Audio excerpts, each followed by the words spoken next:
This podcast brought to you by Hope 1032. Exam season is just around the corner for Year 12 students about to sit their trials, and with so much up in the air, we're joined by Katie Jones from Rock Solid Study to help us navigate exam prep and online learning. Good morning, Katie. Hi, Sam. It's good to be here. Thanks for having me.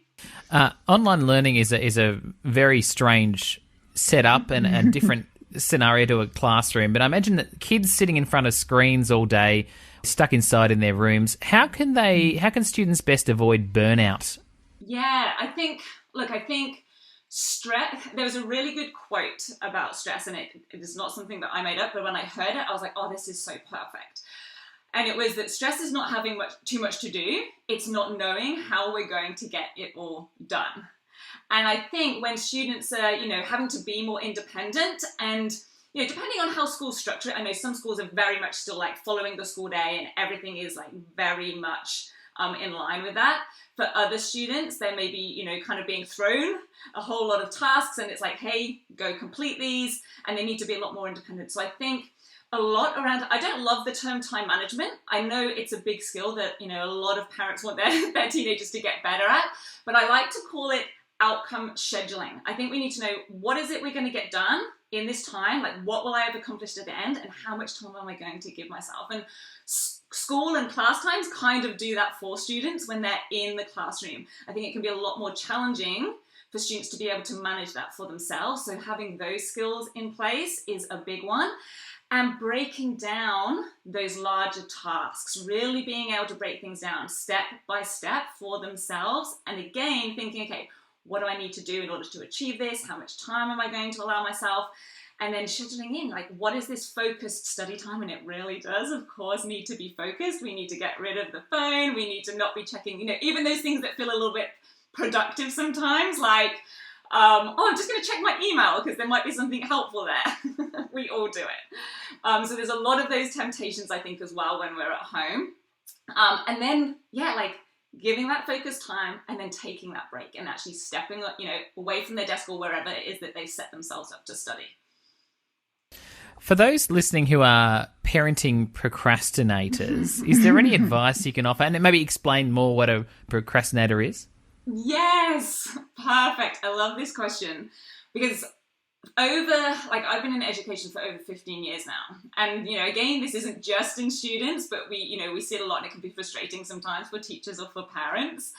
But we can all improve ourselves on this. And I think it comes down to three things. I think if as a parent, you can get to the root of what that is, then we can start to solve for it. And it might be different in all, for different types of tasks. So I think the first thing is, we procrastinate or find it hard to get motivated when, number one, we don't know what it is we really need to do. So, we're given a task or we're given an outline or even just, revision for an exam. Like, do we know exactly what we need to revise? And then it's the how are we going to do it? So first of all, do we know exactly what we have to do for this task?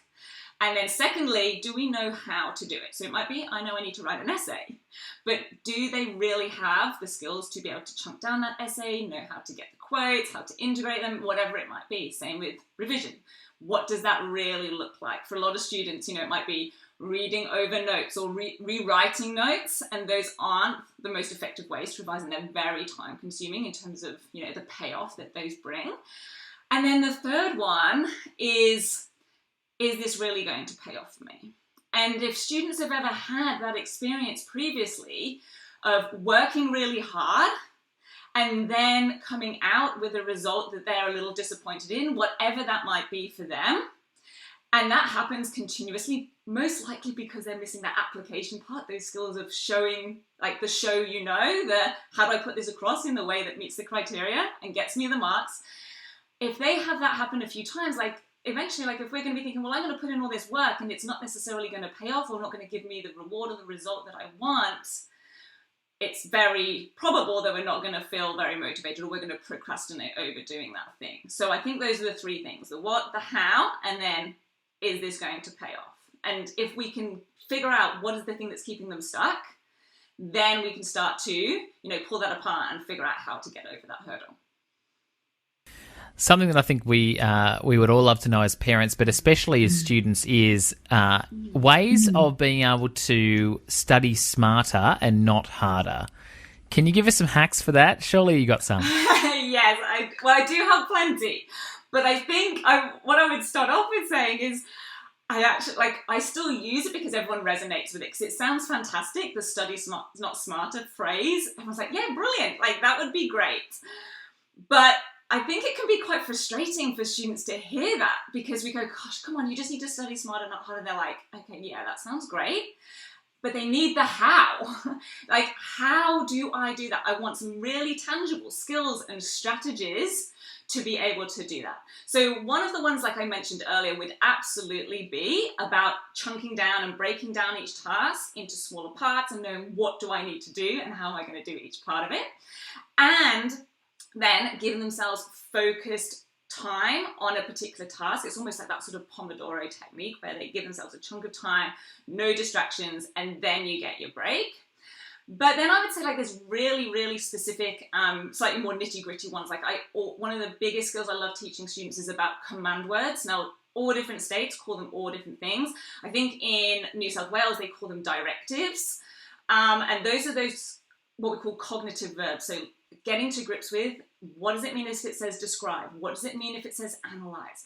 What do you have to do if you have to evaluate in an essay? Like, those are the things that I think is the main reason why students lose out on marks. All of the information that they wrote could have been absolutely correct, but it isn't meeting the criteria because it isn't specifically answering the question.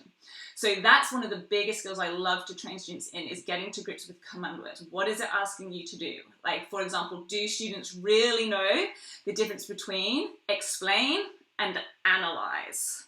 And I think really acknowledging, do I really know how to tackle those? And if not, then taking the steps to be able to figure that out or get the training makes a huge difference for students. It can change grades by 1, even 2 grades. I've seen students move just by figuring that out without necessarily having to go and spend hours and hours slaving over textbooks and learning more subject content. Yeah, that's good advice. Finally, before I let you go, Katie, I'm keen to know, Year 12 students, it's not an easy year, and students often put a lot of pressure on themselves. Is there anything that parents can say or do to help teens put everything in perspective? Yes, I think it's about finding that balance and finding that line between, we absolutely want to remind them that, hey, look, there are so many pathways into whatever career or whatever next step it is they want to take these days. Like, we're so fortunate that it used to just sort of be, you need to have these grades and this is the degree course you do or whatever it is. And today, there are so many different avenues, and students, we all we change our mind. Like, I didn't go into teaching straight away. We change our mind, and there's lots of ways to get into different things, which is just fantastic. So absolutely, the results and the grades are not the be all and end all.